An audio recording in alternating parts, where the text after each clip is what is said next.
एक गांव में टुनटुनी नाम की चिड़िया अपनी माँ के साथ रहती थी। बचपन में उसके पिता की मृत्यु हो गई थी। तब से उसकी माँ ने बहुत मेहनत करके और उसकी देखभाल करके उसे बड़ा किया था। एक दिन टुनटुनी अपनी माँ के पास गई और उसने कहा, माँ, घर घर में काम करके घर चलाना बहुत मुश्किल हो रहा है। मुझे कोई और काम करना होगा, इसलिए मैं सोच रही थी हमारे घर के पीछे जो बगीचा है मैं वहाँ आम का पेड़ लगा लूँ। वो तो ठीक है बिटिया, लेकिन पेड़ के बीज खरीदने के लिए तुझे पैसे कहाँ से मिलेंगे? हमारे घर में तो एक भी पैसा नहीं है। माँ, मैंने काम करके कुछ पैसे जमा किए हैं। उन पैसों से बीज खरीद कर लाऊंगी और फिर आम का पेड़ लगाऊंगी और उसकी देखभाल भी करूंगी। बेटी, अब तो तू जिम्मेदार हो गई है, तुझे जो सही लगे तू वही कर। तब तक आप लोग कमेंट में बताएं 95 into 5 कितने होते हैं। अपनी माँ की बात सुनकर टुनटुनी को बहुत अच्छा लगा और अगले दिन ही वो शहर से आम के बीज खरीद कर लाई और वो बीज अपने बगीचे में लगाने के बाद उसने बीज को पानी दिया और वो रोज उस बीज की बहुत देखभाल करती थी। कुछ दिनों बाद आम का पेड़ बड़ा हो गया और कुछ महीनों बाद उन पेड़ों पर आम भी आ गए। ये देखकर टुनटुनी को बहुत अच्छा लगा। ऐसे ही एक दिन टुनटुनी आम के पेड़ों को पानी देने के लिए बगीचे में गई। वहाँ जाकर जैसे ही आम के पेड़ में पानी डाला, आम के पेड़ के नीचे एक जादूगर सो रहा था और उसने उसके ऊपर पानी डाल दिया। कौन है तू चिड़िया? तेरी हिम्मत कैसे हुई? तूने मेरे ऊपर पानी डाल दिया। तूने देखा नहीं मैं सो रहा था। जादूगर, आप मुझे माफ कर दीजिए, मैंने आपको नहीं देखा था। मैंने जानबूझकर आपके ऊपर पानी नहीं डाला। ये मेरा बगीचा है, मैं तो पेड़ों को पानी दे रही थी। लेकिन टुनटुनी की बात सुनकर भी जादूगर का गुस्सा शांत नहीं हुआ और उसने गुस्से में टुनटुनी से कहा, तुम्हें इसकी सजा जरूर मिलेगी। मैं तुम्हारे साथ ऐसा कुछ करूँगा कि जिंदगी भर तुम इस दिन को याद करोगी और तुम्हें पछतावा होगा।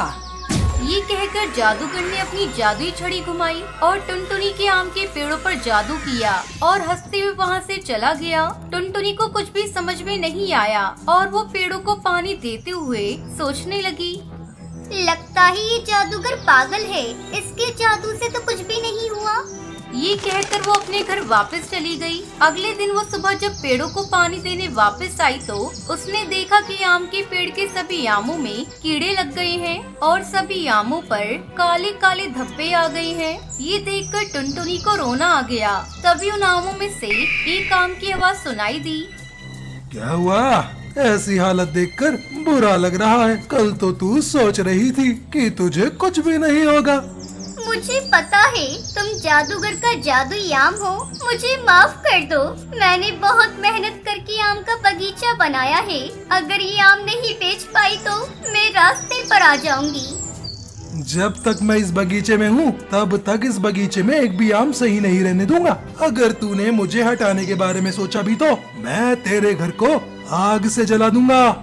उस घमंडी आम की बात सुनकर टुनटुनी को और भी ज्यादा बुरा लगने लगा। अगले दिन टुनटुनी उदास बैठी सोच रही थी, मैं उन सभी आमों को कैसे बेचूंगी और अगर मैं आम नहीं बेचूंगी तो घर कैसे चलाऊंगी। जो आमों में काले धब्बे आए हैं वो दिखने में जरूर बदसूरत से हैं, पर खाने में बहुत स्वादिष्ट है। मैं बाजार जाकर उनको बेचने की कोशिश करती हूँ, शायद बिकी जाए। ऐसा सोचकर टुनटुनी बगीचे में जाकर आम को तोड़ने लगी। ये देखकर वो घमंडी आम हंसने लगा और टुनटुनी से कहा, तुझे ये क्या लग रहा है? ये खराब आम ले जाकर बाजार में बेच पाएगी? तू तो बहुत बेवकूफ चिड़िया है। लेकिन टुनटुनी ने उस आम की बात नहीं सुनी और वो सभी आमों को लेकर बाजार चली गई। सुबह से शाम हो गई, लेकिन उसके सड़े हुए आम किसी ने नहीं खरीदे। चलते चलते वो एक जंगल में पहुंच गई और बहुत थक गई थी। इसी कारण एक पेड़ के नीचे थोड़ी देर के लिए बैठ गई। सब बर्बाद हो गया, सब खत्म हो गया, मेरी किस्मत ही खराब है। तभी थोड़ी दूर पर एक बुढ़ा बाबा मिलता है जो कि जमीन पर गिरा पड़ा होता है।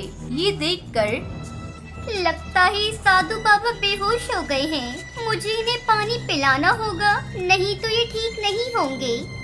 ये कहते हुए टुनटुनी भागते हुए नदी के किनारे गई और साधु बाबा के लिए एक लोटे में जल लेकर आई। साधु बाबा ने आंखें खोलकर टुनटुनी को देखा और टुनटुनी से कहा, बेटी तुम कौन हो? तुमने आज भगवान की तरह आकर मेरी जान बचाई है। मुझे पता नहीं मैं तुम्हें कैसे शुक्रिया कहूँ।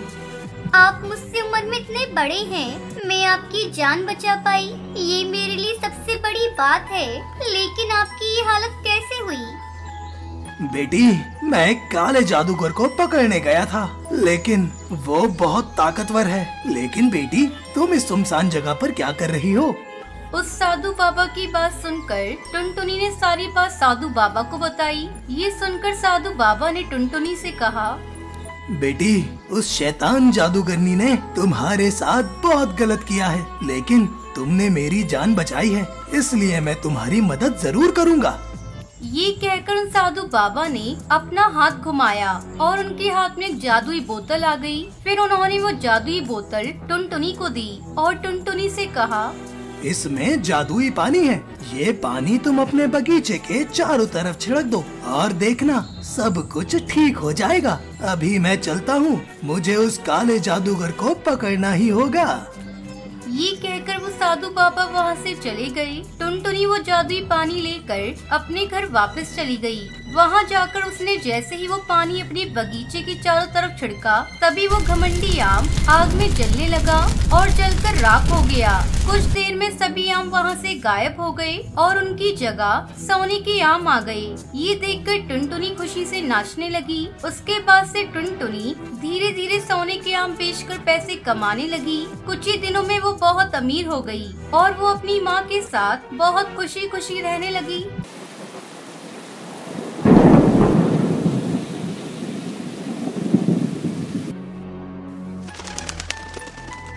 रामपुर नाम के एक गांव में टुनटुनी नाम की एक गरीब चिड़िया रहती थी। उसके पास आम का बगीचा था। वह रोज सवेरे आम के खेत जाकर उन आम के पेड़ों को पानी डालती और उनकी निगरानी करती। इस साल पेड़ों पर अच्छे खासे आम आए थे। उसने सोचा, क्यों ना इन आमों को गांव में बेचकर पैसे कमाऊं। फिर वो आमों को गांव में जाकर बेचने लगी। पर इस साल टुनटुनी चिड़िया को आम के अच्छे दाम नहीं मिलते हैं, इसलिए वो आम को वापस घर ले आती है। तभी बंटी कबूतर टुनटुनी चिड़िया से पूछता है, अरे टुनटुनी क्या हुआ, इतनी उदास क्यों हो? अरे भाई, मंडी में आम के दाम बहुत गिर गए हैं, इसलिए मैंने वहाँ आम नहीं बेचे। तब तक आप लोग कमेंट में बताएं 67 + 78 + 2 कितने होते हैं। तुम ऐसा करो, उन आमों को शहर के सड़क पर जाकर सीधे पक्षियों को बेचो। मेरा एक किसान दोस्त भी ऐसा ही कर रहा है, उसे अच्छा खासा मुनाफा हो रहा है। ऐसा कहकर वो कबूतर वहाँ से चला जाता है। अगले दिन टुनटुनी आमों को लेकर बेचने के लिए सड़क पर निकलती है। टुनटुनी चिड़िया अपने आम एक भीड़ भाड़ वाली जगह पर रखती है। टुनटुनी चिड़िया के पके आम सभी पक्षी हाथों हाथ लेते हैं। देखते ही देखते टुनटुनी के सब आम बिक गए और कमाई भी अच्छी हुई। वह खुश होकर घर लौटती है। टुनटुनी चिड़िया के पड़ोस में एक लालची किसान कालू कौआ रहता था। कालू कौआ टुनटुनी के हाथ में पैसों की थैली देखकर चौंक जाता है। कालू चुपके से टुनटुनी चिड़िया की बातें सुन लेता है कि कैसे उसने सड़क किनारे जाकर आम बेचे और पैसे कमाए। फिर अगली सुबह कालू कौआ भी अपने खेत में जाकर कच्चे आम तोड़ता है और उन पर केमिकल छिड़ककर उनको पकाता है। अब तो मेरे आम बहुत बिकेंगे और टुनटुनी से भी ज्यादा पैसे कमाऊंगा। अगले दिन कालू कौआ सड़क किनारे बैठा आम बेचने लगता है, पर कोई भी उसके आम नहीं खरीदता। सभी पक्षी टुनटुनी चिड़िया के आम ही खाना पसंद करते हैं। कालू कौए को यह देखकर बहुत गुस्सा आता है कि कोई उसके पास आम खरीदने नहीं आ रहा है। वह सोचता है, किसी भी तरह टुनटुनी को ठिकाने लगाना पड़ेगा। फिर रात को कालू कौआ चोरी करने टुनटुनी चिड़िया के घर जाता है। वो पैसे चुराकर भाग जाता है। अगले दिन उदास टुनटुनी अपने खेत पहुंचती है। तभी वहाँ चील बाबा प्रकट होते हैं। अरे टुनटुनी क्या हुआ, तुम इतनी दुखी क्यों हो? बाबा, कल रात मेरे घर में रखे पैसे कोई चुरा कर भाग गया, मैं तो बर्बाद हो गई। टुनटुनी बेटा चिंता मत करो, अब रोने से कोई फायदा नहीं। खेत जाओ और काम करो। मुझे सब पता है तुम्हारे साथ कैसे अन्याय हुआ है, और मुझे पता है कि तुम एक मेहनती और ईमानदारी चिड़िया हो, इसलिए मैं तुम पर प्रसन्न हूँ और तुम्हें मैं इस पेड़ को जादुई आम आने का वरदान देता हूँ। इस पेड़ के आम चाहे कितने भी तोड़ो पर कभी खत्म नहीं होंगे। इसे बेचकर तुम सुखी हो जाओगी। तथास्तु। फिर टुनटुनी चिड़िया उस पेड़ से आम तोड़ती है। उसके बाद चमत्कार हो जाता है। टुनटुनी चिड़िया ने आम तोड़े भी तो उस जगह फिर से पक्के आम आ जाते हैं। टुनटुनी उन आमों को लेकर सड़क किनारे बेचने लगती है। आम के साथ साथ अब वो आम का जूस और आम से बनने वाले अन्य पदार्थ भी बेचने लगती है। इससे उसका व्यापार अच्छे से चलने लगता है और फिर वो अमीर बन जाती है। ये देखकर कालू कौवा हैरान हो जाता है। कैसे कम दिनों में टुनटुनी ने इतनी तरक्की कर ली, इसका पता लगाना होगा।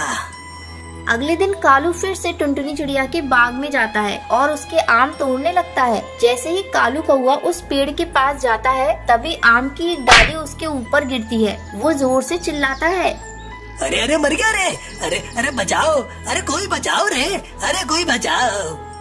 ये सुनकर टुनटुनी और पड़ोस वाले वहाँ आ जाते हैं। तब सभी को कालू की करतूत के बारे में पता चलता है और वह पक्षी उसे और पीटते हैं और फिर पुलिस बुलाकर कालू कौवे को उनके हवाले कर देते हैं।